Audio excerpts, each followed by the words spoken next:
ગુજરાત રાજ્યમાં આજે સાંજ દરમિયાન અને આવનારી રાત્રિ દરમિયાન તોફાની પવન સાથે આંધી વંટોળ સાથે ગુજરાતમાં રીતસરનું આભ ફાટવાની નવી આગાહી કરવામાં આવી રહી છે. ઉત્તર ભારતના વિસ્તારમાં સક્રિય બનતી વેસ્ટર્ન ડિસ્ટર્બન્સ મોટો વળાંક લઈને સંપૂર્ણ ગુજરાતના વિસ્તારમાં ખેદાન મેદાન મચાવવા માટે આગળ વધતી જોવા મળી રહી છે.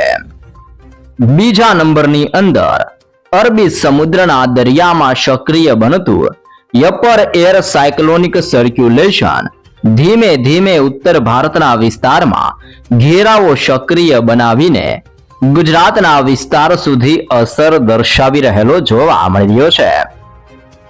ત્રીજા નંબરની અંદર બંગાળની ખાડીના દરિયામાં નવું લો પ્રેશર સિસ્ટમ સક્રિય બનીને મજબૂત સિસ્ટમનું દબાણ અને સાયક્લોનિક સિસ્ટમનું તીવ્ર ગતિવિધિઓ દર્શાવતું હોય તેમ અત્યારે મજબૂત પટ્ટો દક્ષિણ ભારતના ક્ષેત્રમાં પૂર્વ ભારતના તમામ ક્ષેત્રની અંદર તોફાની અસર દર્શાવી રહેલો જોવા મળી રહ્યો છે. ત્રણ સિસ્ટમ સક્રિય થવાને લઈને દક્ષિણીય ભારતના દરિયાઈ કાંઠાના વિસ્તારમાં આ વર્ષના ચોમાસાનું પણ આગમન થતું જોવા મળી રહ્યું છે. જી હા દર્શક મિત્રો, કેરળના દરિયાઈ કાંઠાના આ તમામ ક્ષેત્રની અંદર વાવાઝોડું ત્રાટકી ચૂકેલું જોવા મળી રહ્યું છે. એટલે કે ચોમાસાની ધમાકેદાર એન્ટ્રી કેરળના વિસ્તાર ઉપર શરૂ થતી જોવા મળી રહી છે.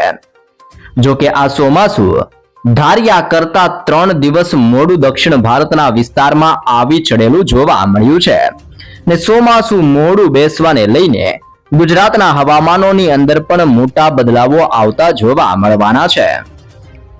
હાલ ગુજરાત ઉપર જે વરસાદ વરસી રહ્યો છે તેની પાછળનું મુખ્ય કારણ જાણીએ તો તમે લાઈવ જોઈ શકો છો. ઉત્તર ભારત કે જેમાં લેહ લદ્દાખના ક્ષેત્રની અંદર નવી દિલ્હીના વિસ્તારોમાં રાજસ્થાનના ક્ષેત્ર ઉપરથી આગળ વધતી આ સિસ્ટમો દિશાઓ બદલીને હવે પછી મોટા વળાંક લેવાને લઈને ગુજરાતના વિસ્તારમાં આ સિસ્ટમો તોફાની અસરો દર્શાવી રહી છે. કાલ રાતથી ગુજરાતના વાતાવરણમાં મોટો પલટાવ આવી રહ્યો છે, જેમાં ઉત્તર ગુજરાતના તમામ ક્ષેત્રની અંદર આંધી વંટોળ જેવા ભયંકર પવનોની સાથે ધોધમાર વરસાદ ગુજરાતમાં વરસી રહેલો જોવા મળ્યો છે. મધ્ય મહારાષ્ટ્રના વિસ્તારમાંથી સાયક્લોનિક સિસ્ટમના આવી રીતના ઘેરાવા ઉત્તર ગુજરાતના તમામ ક્ષેત્રમાં, મધ્ય ગુજરાત દક્ષિણ ગુજરાતના વિસ્તારમાં અને અરબી સમુદ્રના દરિયામાંથી આગળ વધતા ભેજયુક્ત પવનો સૌરાષ્ટ્રના દરિયાઈ કાંઠાના તમામ ક્ષેત્રની અંદર તોફાન દર્શાવી રહેલા જોવા મળી રહ્યા છે. અહીંયા તમે લાઈવ વરસાદીય સિસ્ટમનું ગતિવિધિનું ચિત્ર જોઈ શકો છો, જેમાં ગુજરાતના તમામ વિસ્તારમાંથી પવનોની તીવ્રતાઓ દર્શાવવામાં આવી રહી છે. પવનની ઝડપની માહિતી મેળવીએ તો 40 થી લઈને 60 કિલોમીટર પ્રતિ કલાકની ઝડપ સુધી ગુજરાતના તમામ વિસ્તારમાં ભેજયુક્ત ભયંકર પવનો ફૂંકાતા જોવા મળવાના છે. આ પવનોની ગતિવિધિઓ અને દક્ષિણીય ભારતના વિસ્તારમાં સક્રિય બનતા ચોમાસાનો વ્યાપ ધીમે ધીમે આ સંપૂર્ણ ક્ષેત્રની અંદર ભયંકર જોર દર્શાવી રહેલો જોવા મળી રહ્યો છે. ગુજરાત રાજ્યની અંદર આજે સાંજે અને આગામી 3 દિવસ સુધી સતત વરસાદીય માહોલ સક્રિય બનતો હોય તેમ ગુજરાતના વાતાવરણોની અંદર મોટા પલટાવ સાથે વરસાદનું તોફાની જોર વધવાની લેટેસ્ટ આગાહીઓ કરવામાં આવી રહી છે. મુંબઈના વિસ્તારમાંથી બદલો લઈને સિસ્ટમ મોટો વળાંક લઈને આગળ ગતિ કરતી હોય તેમ અત્યારે દક્ષિણ ગુજરાતના દરિયાઈ કાંઠાના સંપૂર્ણ વિસ્તારોની અંદર તોફાની પવન સાથે ભયંકર જોર સક્રિય બનતું જોવા મળી રહ્યું છે. ભરૂચના વિસ્તારમાં, નર્મદાના ક્ષેત્રમાં, સુરત, નવસારી, ડાંગ, વલસાડ અને તાપીના ક્ષેત્રની અંદર મોટા પલટાવ આવતા હોય તેમ દક્ષિણ ગુજરાતની અંદર આજની રાત્રિ દરમિયાન આંધી વંટોળને તોફાની પવનોની તીવ્રતા સાથે વરસાદ તૂટી પડતો જોવા મળવાનો છે. સૌરાષ્ટ્રના 3 જિલ્લાઓની અંદર પણ વરસાદનું સંકટ વધી રહેલું જોવા મળ્યું છે. ભાવનગર, ગીર સોમનાથ, અમરેલીના વિસ્તારોની અંદર તોફાની ગાજવીજ સાથે ભયંકર દબાણ સક્રિય બનતું જોવા મળી રહ્યું છે. અલગ અલગ વરસાદીય મોડેલોની અંદર માહિતી મેળવીએ તો મધ્ય મહારાષ્ટ્રના ક્ષેત્રની અંદર આવી રીતના સાયક્લોનિક સિસ્ટમના ઘેરાવાની અસરો મધ્ય ગુજરાતના વિસ્તારો સુધી પોતાની અસરો દર્શાવતા હોય તેમ અહેમદાબાદ, ખેડા, પંચમહાલ, મહીસાગર, દાહોદ, છોટાઉદેપુરના વિસ્તારોની અંદર દબાણ દર્શાવી રહ્યા છે. આમ ગુજરાતના સંપૂર્ણ ક્ષેત્રની અંદર બદલાતી સિસ્ટમની અસરને લઈને 6 તારીખ, 7 તારીખ, 8 તારીખને આવનારી 9 તારીખ સુધી ઓચિંતાના મોટા પલટાવ આવતા હોય, ઓચિંતાનું આભ ફાટતું હોય અને હવામાનોની અંદર મોટા પલટાવ આવવાની સાથે ઘોર અંધારપટ છવાતો હોય તેમ ગુજરાતના સંપૂર્ણ વિસ્તારમાં મોટા પલટાવ અને ઓચિંતાની ગતિવિધિઓને લઈને તોફાની વરસાદની શરૂઆત થવાની લેટેસ્ટ આગાહીઓ કરવામાં આવી રહી છે. 3 સિસ્ટમ, જેમાંથી એક સિસ્ટમ ઉત્તર ભારતના વિસ્તારમાં, બીજી સિસ્ટમ અરબી સમુદ્રમાં અને ત્રીજી સિસ્ટમ બંગાળની ખાડીના દરિયામાંથી મોટા વળાંક લઈને આગળ વધવાની સાથે ગુજરાતના વિસ્તારોની અંદર ભયંકર જોર અને અસરો દર્શાવી રહેલી જોવા મળી રહી છે. 3 સિસ્ટમોની અસરને લઈને પાછલા 48 કલાકની અંદર ગુજરાતના અનેક તાલુકાની અંદર, અનેક જિલ્લાઓને, અનેક ગામડાઓની અંદર તોફાની પવનો સાથે ધોધમાર વરસાદ ગુજરાતમાં વરસી રહેલો જોવા મળ્યો છે. અને આવનારી 3 કલાકની અંદર હજી પણ ગુજરાતમાં તોફાની પવન સાથે ભારે વરસાદ પડવાની તાજી શક્યતાઓ દર્શાવવામાં આવી રહી છે. અલગ અલગ વરસાદીય મોડેલોની અંદર ગુજરાતના નકશાઓ જાહેર કરીને કયા જિલ્લાઓમાં કેવા પ્રકારનું જોર વધી રહ્યું છે, જેની જિલ્લાઓને લઈને સવિસ્તૃત માહિતીઓ દર્શાવવામાં આવી છે. જી હા દર્શક મિત્રો, અહીંયા તમે જોઈ શકો છો ગુજરાતના સંપૂર્ણ ક્ષેત્રની અંદર સતત તોફાન સક્રિય બનતું હોય તેમ હવે પછી શિયર ઝોનનો મજબૂત ઘેરાવો ગુજરાતના વિસ્તારમાં તીવ્ર ગતિવિધિઓ દર્શાવી રહેલો જોવા મળી રહ્યો છે. દક્ષિણ ભારતના આ વિસ્તારોની અંદર નવી સિસ્ટમ સક્રિય બનીને ત્રાટકી ચૂકેલી જોવા મળી રહી છે. બંગાળની ખાડીના વિસ્તારોની અંદર પણ ભયંકર દબાણ સક્રિય બની રહ્યું છે. ગુજરાતની અંદર ખાસ તો કચ્છના ક્ષેત્રમાં, સૌરાષ્ટ્રના તમામ વિસ્તારની અંદર અને દક્ષિણીય ગુજરાતના વિસ્તારમાં આજે સાંજે ને આવતીકાલ દરમિયાન વરસાદની નવી લેટેસ્ટ શક્યતાઓ દર્શાવવામાં આવી છે. વિસ્તારોની માહિતી મેળવીએ તો દેવભૂમિ દ્વારકાની અંદર ઓખા વિસ્તારમાં, દેવભૂમિ દ્વારકાના સંપૂર્ણ ક્ષેત્રમાં, ભાટિયાના વિસ્તારથી ખંભાળિયાના વિસ્તારોની અંદર પવનની લહેરોની અંદર મોટો પલટાવ આવતો જોવા મળ્યો છે. ભાનવડના તમામ ક્ષેત્રમાં, ચીખલીના ક્ષેત્રથી પોરબંદર, કુતિયાણા અને ઉપલેટાના વિસ્તારોની અંદર હવામાન પલટાવાની સાથે ઓચિંતાના ધોધમાર વરસાદોની શરૂઆત જોવા મળી છે. કડાચ, કેશોદ, જૂનાગઢ, માંગરોળનો તમામ ક્ષેત્ર, વિસાવદર, બગસરા અને ધારીના વિસ્તારોની અંદર તોફાની પવનો સાથે માવઠાનું સંકટ ટોળાઈ રહ્યું છે. તુલસીશ્યામ, રાજુલા, ઉના, કોડીનાર અને વેરાવળના વિસ્તારમાં આજની રાત્રિ દરમિયાન મેઘરાજાનું તોફાની તાંડવ જોવા મળવાનું છે. મહુવાનો દરિયાઈ કાંઠાનો ક્ષેત્ર, રાજુલાના તમામ ક્ષેત્રમાં, કુંડલાના વિસ્તારથી પાલીતાણા, ખરસલિયા અને તળાજાના પંથકોની અંદર પણ ભેજયુક્ત પવનોની લહેરો ઉઠતી હોય તેમ હવે પછી સૌરાષ્ટ્રના દરિયાઈ કાંઠાના આ તમામ વિસ્તારમાં ભયંકર જોર વધવાની શક્યતાઓ દર્શાવવામાં આવી છે. ભાવનગર, બોટાદ, જસદણ, ગોંડલનો ક્ષેત્ર, રાજકોટ, ચોટીલા, સુરેન્દ્રનગરના ક્ષેત્ર, મોરબીના ક્ષેત્રથી જામનગરના વિસ્તારોમાં વાદળો ફાટતા હોય તેમ આ સંપૂર્ણ વિસ્તારમાં તીવ્ર ગતિવિધિઓ વધવાની સાથે સિસ્ટમનું તાંડવ વધતું જોવા મળવાનું છે. અહીંયા તમે જોઈ શકો છો કચ્છનો તમામ વિસ્તારની અંદર પણ ગતિવિધિઓ મજબૂત બનવાની શક્યતાઓ દર્શાવવામાં આવી છે.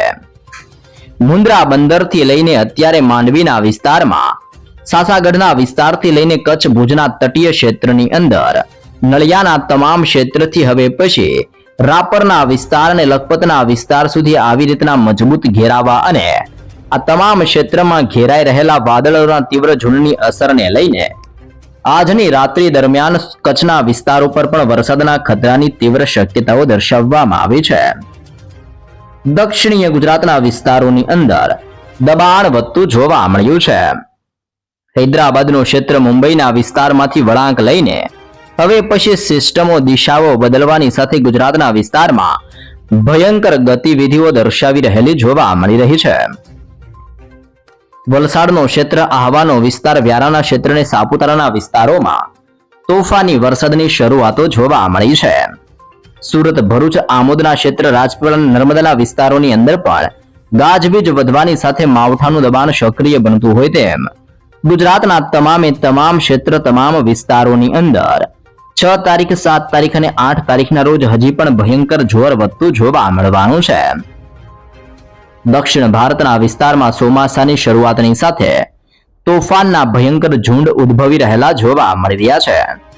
આ તમામ ક્ષેત્રની અંદર ભારેથી લઈને અતિ ભયંકર વરસાદ વરસી રહેલો જોવા મળી રહ્યો છે. જેમ જેમ ચોમાસું ઉત્તર ભારતના વિસ્તારોની અંદર ગતિ કરશે તેમ તેમ ગુજરાતના સંપૂર્ણ હવામાનની અંદર ચોમાસાની અસરને ચોમાસાનું જોર વધતું જોવા મળવાનું છે. આમ ગુજરાતમાં ચોમાસાની શરૂઆતની સાથે, જેમાં ખાસ કરીને 25 જૂન આજુબાજુની અંદર ગુજરાતમાં ચોમાસાનો ભારેથી લઈને અતિ ભયંકર વરસાદ ગુજરાતમાં ખાબકે તેવી પણ તાજી શક્યતાઓ દર્શાવવામાં આવી રહી છે. બંગાળની ખાડીનું દબાણ ઉત્તર ભારતના વિસ્તારોની અંદર વળાંક લેતું જોવા મળી રહ્યું છે. પાકિસ્તાનના ક્ષેત્રમાંથી હાઈ પ્રેશર સિસ્ટમનું દબાણ ગુજરાતની અંદર ઉત્તર ગુજરાત અને કચ્છના વિસ્તારમાં તોફાન મચાવી રહેલું જોવા મળી રહ્યું છે. આમ ગુજરાતના તમામે તમામ ક્ષેત્ર, તમામે તમામ વિસ્તારોની અંદર આજે સાંજે ભયંકર તોફાન સક્રિય બનવાની સાથે તાંડવ દર્શાવતું હોય તેમ ગુજરાતના વિસ્તારમાં કડાકા ભડાકા સાથે મુશળધાર વરસાદ વેરતું આ સિસ્ટમનું નવું જોર જોવા મળવાનું છે. આજે રાત્રે સૂતા પહેલા ખાસ જાણી લેજો આજ રોજ ગુજરાતની અંદર અને આવનારી 24 કલાકમાં ગુજરાતના કયા કયા ક્ષેત્રમાં કેવા પ્રકારના વરસાદની આગાહીઓ કરવામાં આવી રહી છે, કયા કયા વિસ્તારોની અંદર વરસાદનું જોર વધવાને લઈને કેવા પ્રકારનું એલર્ટ જાહેર કરવામાં આવ્યું છે, જેને જિલ્લાઓને લઈને સવિસ્તૃત અને તાજી માહિતીઓ દર્શાવવામાં આવી રહી છે.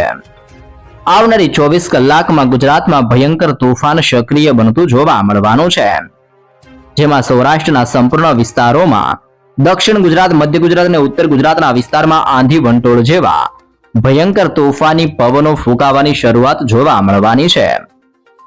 વિસ્તારોની વાત કરીએ તો ભાવનગરનો ક્ષેત્ર, અમરેલીનો વિસ્તાર, ગીર સોમનાથ અને દીવના પંથકની અંદર મોટા પલટાઓની સાથે માવઠાનું તોફાની દબાણ વધવાને લઈને આ વિસ્તારોમાં ભારે વરસાદ ખાબકવાની શક્યતાઓ દર્શાવવામાં આવી છે.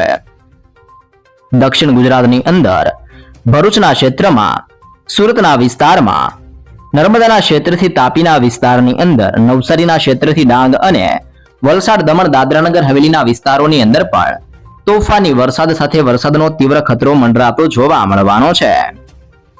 મધ્ય ગુજરાતમાં દાહોદના તમામ ક્ષેત્રમાં, છોટા ઉદેપુરના વિસ્તારથી વડોદરા અને પંચમહાલના વિસ્તારની અંદર હવે પછી તોફાની ગતિવિધિઓ વધવાને લઈને હાઈ એલર્ટ જાહેર કરવામાં આવી રહ્યું છે. સાબરકાંઠાના ક્ષેત્રથી અરવલ્લીના વિસ્તારની અંદર તોફાની પવનો સાથે હળવાથી મધ્યમ વરસાદની આગાહી કરવામાં આવી છે. આમ આજરોજ ગુજરાતની અંદર રાત્રિ સુધીની અંદર સાબરકાંઠા, અરવલ્લી, પંચમહાલ, મહીસાગર, દાહોદ, છોટા ઉદેપુર, વડોદરા, ભરૂચ, નર્મદા, સુરત, તાપી, નવસારી, ડાંગ અને વલસાડના ક્ષેત્રમાં, ભાવનગર, અમરેલી અને ગીર સોમનાથના વિસ્તારમાં ગાજવીજ સાથે વરસાદ તૂટી પડે તેવી શક્યતાઓ દર્શાવવામાં આવી રહી છે. આવનારી 6 તારીખ, 7 તારીખ અને 8 તારીખ સુધી ગુજરાતના તમામ વિસ્તારોની અંદર આવા જ મોટા મોટા પલટાઓ આવવાની સાથે વરસાદનું સંકટ ટોળાય તેવી પણ લેટેસ્ટ શક્યતા આગામી 2 દિવસોથી 3 દિવસો માટે ગુજરાત માટે દર્શાવવામાં આવી રહી છે. જાણીતા હવામાન શાસ્ત્રી પરેશ ગોસ્વામીની નવી આગાહીઓ સામે આવી રહી છે. જી હા દર્શક મિત્રો, વાતાવરણની અંદર મોટા પલટાઓ આવવાને લઈને નવી આગાહી કરવામાં આવી છે. ગુજરાતની અંદર પ્રી મોન્સૂન એક્ટિવિટીની તીવ્રતાની અંદર ઘટાડો જોવા મળવાનો છે. ચોમાસાના આગમન પૂર્વે ભયંકર બફારો અને ઉકળાટ વધવાને લઈને મોટી શક્યતાઓ દર્શાવવામાં આવી છે. છેલ્લા કેટલાક દિવસથી ગુજરાત રાજ્યના હવામાનની અંદર મોટા ફેરફાર અને મોટા પલટાવ આવી રહ્યા છે. નવી વેસ્ટર્ન ડિસ્ટર્બન્સ અને સાયક્લોનિક સર્ક્યુલેશન વાળી સિસ્ટમો સક્રિય થવાની સાથે પ્રી મોન્સૂન એક્ટિવિટીનું તીવ્ર જોર શરૂ થવાની સાથે ગરમીમાં ધીમે ધીમે ઘટાડો થતો જોવા મળ્યો છે. ગુજરાતના કેટલાક ભાગોમાં તોફાની વરસાદ વરસી રહેલો જોવા મળી રહ્યો છે. જોકે આવનારી 24 કલાકની અંદર પ્રી મોન્સૂન એક્ટિવિટીની અંદર હવેથી ઘટાડો થતો જોવા મળવાનો છે. અનેક વિસ્તારમાં વરસાદીય ગતિવિધિઓ ઘટશે, ભયંકર બફારો અને ઉકળાટ વધવાની આગાહીઓ કરવામાં આવી રહી છે. ગુજરાતના જાણીતા હવામાન શાસ્ત્રી પરેશ ગોસ્વામીની આગાહી પ્રમાણે પ્રી મોન્સૂન એક્ટિવિટીની તીવ્રતાની અંદર હવે પછી મોટા પાયે વધઘટ થતી જોવા મળવાની છે, જેની અસરો ગુજરાતની અંદર ભિન્ન વિસ્તારોની અંદર હળવાથી મધ્યમ સ્વરૂપના વરસાદીય ઝાપટા સ્વરૂપ વરસાદ પ્રમાણે વરસાદ વરસતો જોવા મળવાનો છે. ઉનાળુ અને બાગાયતી પાકો લેતા ખેડૂતો માટે ખૂબ જ રાહતપૂર્ણ સમાચાર સામે આવી રહ્યા છે. જી હા દર્શક મિત્રો, ગુજરાતની અંદર વરસાદીય ગતિવિધિઓ ઘટવાની સાથે સાથે ઉકળાટ અને બફારાની અંદર સતત રાહત થતી જોવા મળવાની છે. ત્યારે અરબ સાગર ઉપરથી આવતા ભેજયુક્ત પવનોને લઈને 30 જૂન 2026 સુધી એટલે કે આવતા 25 થી 27 દિવસ સુધી હજી પણ રાજ્યની અંદર બફારાની અંદર કોઈ રાહત મળવાની શક્યતાઓ નથી. ગુજરાતમાં વરસાદ પણ વરસશે અને ભયંકર ગરમી પડવાની પણ શક્યતાઓ દર્શાવવામાં આવી છે. વધુની અંદર હવામાન નિષ્ણાતો દ્વારા જણાવવામાં આવ્યું છે કે હાલમાં ગુજરાત ઉપર સરેરાશ 35 થી લઈને 37 ડિગ્રી આસપાસ ટેમ્પરેચર નોંધાઈ રહ્યું છે. આથી હીટવેવની કોઈ શક્યતા નથી. જોકે 8 તારીખ બાદ અને 11 તારીખ દરમિયાન તાપમાનની અંદર વધારો થતો જોવા મળવાનો છે. 38 થી લઈને 40 ડિગ્રી સુધીનું ટેમ્પરેચર વધતું હોય તેમાં ફરી એકવાર ગરમીઓ વધવાની શક્યતાઓ દર્શાવવામાં આવી રહી છે. બંગાળની ખાડીના દરિયામાં નવા તોફાન, દરિયાની અંદર ભયંકર ઉથલપાથલ, ઠેર ઠેર વિસ્તારોમાં નવી સિસ્ટમની અસરો અને ગતિવિધિઓને ધ્યાનમાં રાખતા દેશના અનેક વિસ્તારોની સાથે ગુજરાતના વિસ્તારોની અંદર પણ ધોધમાર વરસાદનો નવો રાઉન્ડ શરૂ થતો જોવા મળવાનો છે. આ ઉપરાંત અત્યારે પવનની સામાન્ય ગતિ કરતા વધુ તીવ્ર પવન ફૂંકાતો હોય તેમાં 22 થી 25 કિલોમીટર પ્રતિ કલાકની ઝડપે તોફાની પવનની અવરજવર વધવાની શક્યતાઓ દર્શાવવામાં આવી છે, જે આગામી 12 જૂન સુધી યથાવત રહેતી જોવા મળવાની છે. 12 જૂન પછી પણ પવનની તીવ્રતાની અંદર ધીમે ઘટાડો જોવા મળવાનો છે અને ચોમાસાની એન્ટ્રી તોફાન બને તેવી શક્યતાઓ દર્શાવવામાં આવી છે. આમ છતાં પણ ગુજરાતની અંદર ચોમાસું તેના નિર્ધારિત સમય કરતા એટલે કે 15 જૂનની આસપાસ પહોંચવાની શરૂઆત કરે તેવી શક્યતાઓ દર્શાવવામાં આવી રહી છે. ચોમાસું આવે તે પહેલા અનેક વિસ્તારમાં પ્રી મોન્સૂન એક્ટિવિટીના ભાગરૂપે ગરમીની સાથે તોફાની ગરમી અને તોફાની પવન સાથે વરસાદનું નવું સંકટ ટોળાય તેવી શક્યતાઓ જાહેર કરવામાં આવી રહી છે.